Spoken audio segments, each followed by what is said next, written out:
What's happening, YouTube, man?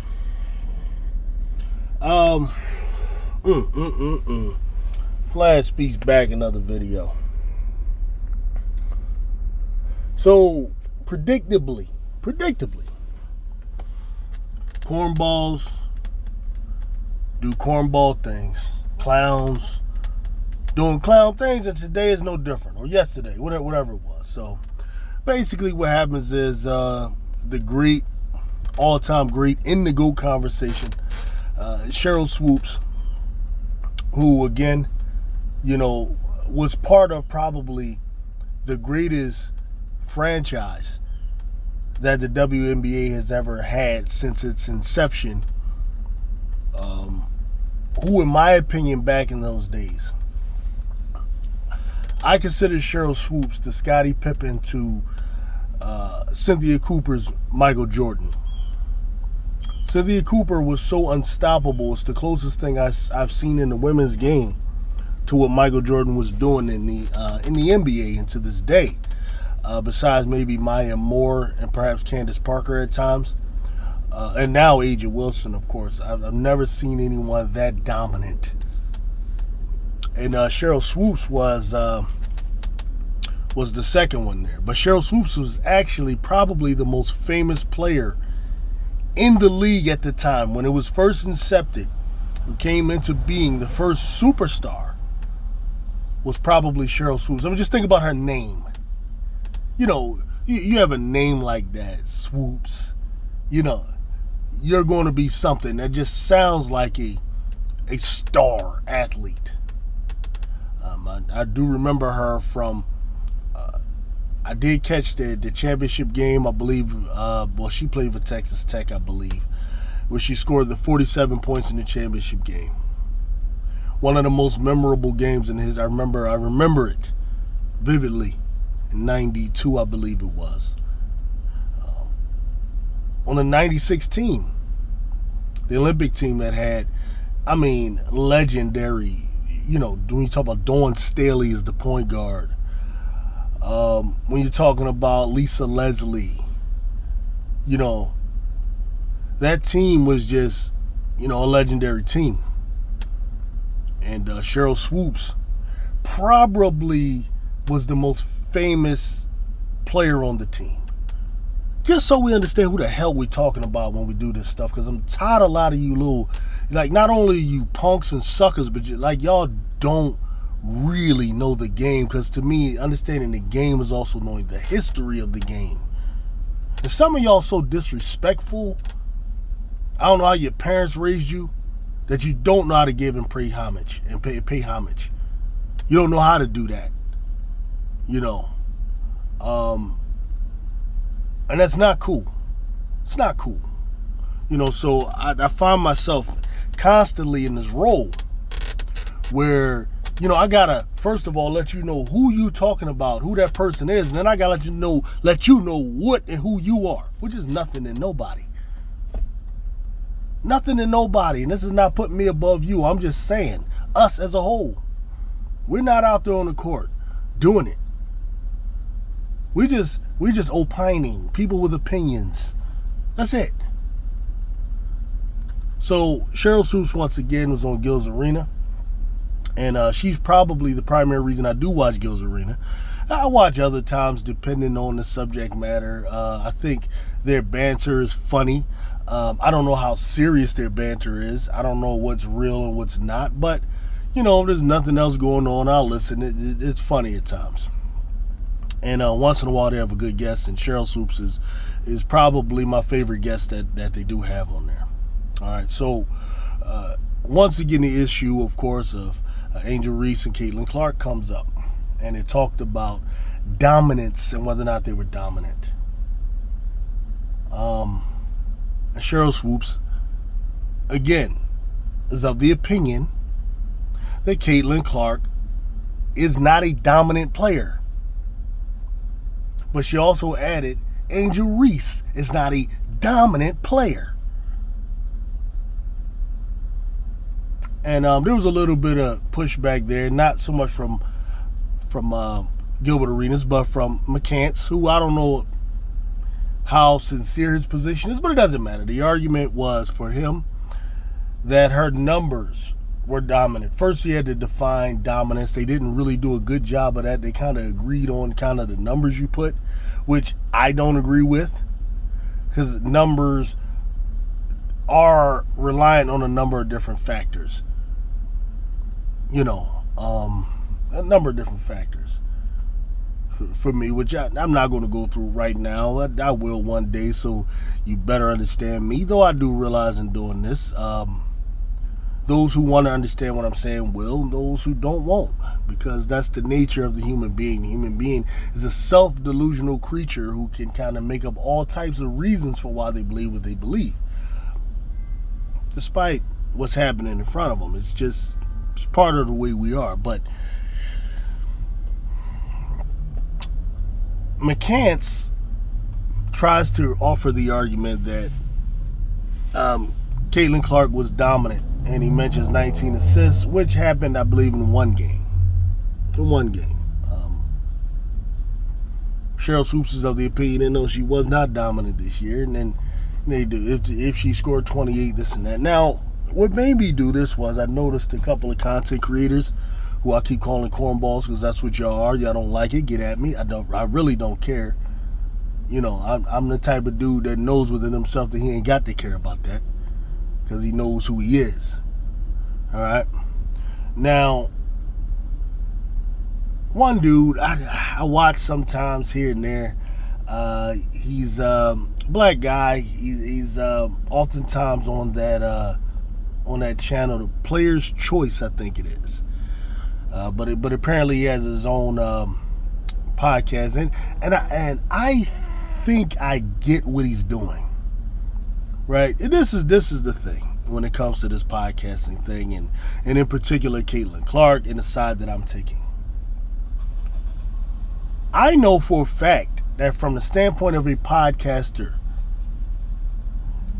if I want to make the big money, if I want to get the big subscribers, put it this way, from the time I started discussing and covering the WNBA, I know for a fact, had I decided to go the route many of these guys are going and praise everything Caitlin Clark does, overlook the bad things and make excuses for Caitlin Clark and kill the team every time things go wrong, and claim that she's the not only rookie of the year, but she's the second best player in the league next to A.J. Wilson. If I claim that she should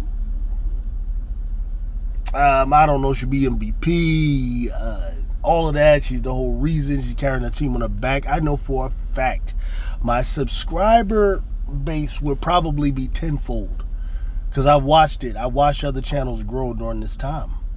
I know that. But let me tell y'all something about me. If I want to, I actually do have other channels. So if I actually want to make money, you can make money doing this, just making a channel where you're just making food, for example. You could put sleep noises on a channel and make money doing this. If I want to make money, I'll just do something else. Sports for me is something that I'm too passionate, too serious about, that I have real genuine opinions about, to go that route. So I'm not going that route. But the point is, I think I get why this guy is doing that, because he can't be serious. But then again, I don't know. He's probably a younger guy. Young guys, y'all tend to follow basketball and other sports in ways that guys like me may not. What happens with a lot of you guys is you're looking at numbers and stats, and to you that's dominance, or it's not dominance. So you'll look at, say, Dawn Staley's stats or Teresa Witherspoon's stats, who are two Hall of Fame point guards. And you'll compare them to Caitlin Clark, and you'll think, oh, Caitlin Clark is way better than them, because look at their stats. This comes without understanding the role of a point guard, and in particular the role that a point guard played back then. Comes as a result of not understanding defense as well, and all of these different things. And I know that this is the thing with you guys, because you didn't watch any of them. So these are some of the opinions that you have. This is the deal. Number one, this constantly attacking Sheryl Swoops is whack and it's corny. And I know you're only doing it because it gets you 10,000, 40,000, 10,000, 5,000 views. I know that's the only reason you're doing it. And from that standpoint, I'll give you a little bit of grace because I get it. Maybe this is your job. This is your only source of income. Maybe this is really what you need to do in order to sustain yourself and your family. And hey, look, I can understand that. I'm not going to say I respect it, but I can understand that. So I can understand that. But if you really believe that Caitlin Clark has been a dominant player this year, I challenge any of you to a debate. Any of you to a debate. No, Caitlin Clark was not a dominant player this year. Caitlin Clark came into the league as a rookie. Struggled early on with a number of things. Number one, the lack of rest that came from having to start the season, coming straight from college. We get that. Having to learn a new offense or whatever they were trying to do. Later, the offense now kind of resembles what they did at Iowa in a way. And there's some differences. You now have a dominant big man. You also have an awesome secondary scorer. We get it. Or secondary, first option secondary person, meaning she's the first option for scoring. Talking about Kelsey Mitchell, but a secondary ball handler. Okay, that's what I mean by that.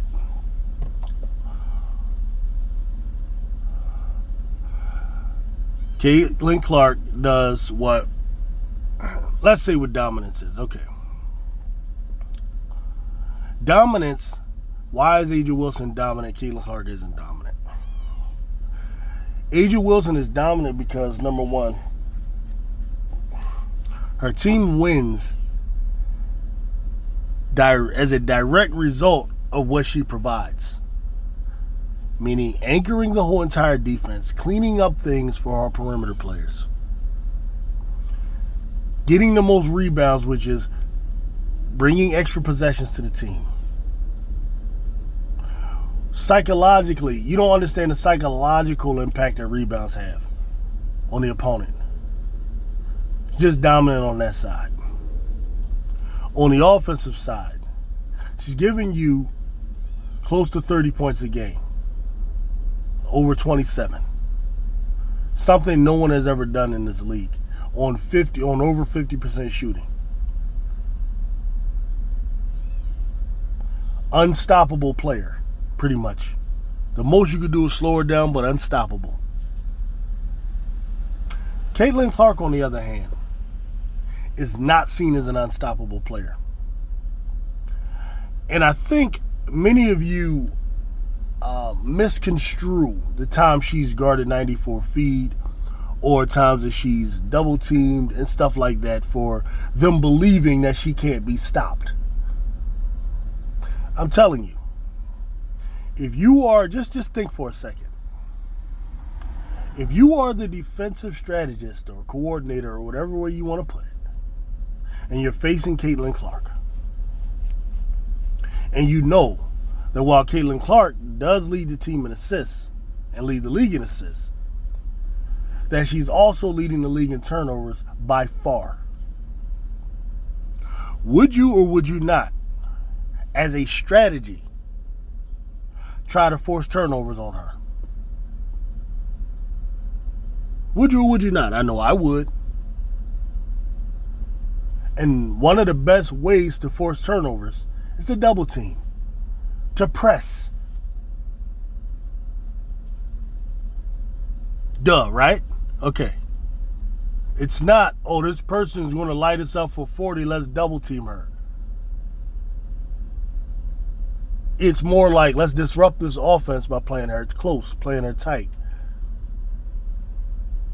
Which I've always said, I don't even understand why you put two players on her. You don't need to. She's just not that type of player. She's just not. But at any rate, again, Sheryl Swoops is attacked by these cornballs simply because she's not of the opinion that Caitlin Clark is dominant, that Caitlin Clark is all that. And you people are just using that as a means to get views and likes. Of course. You may say that I'm doing that. I don't know. I think I just want to say something to these dudes. That's it.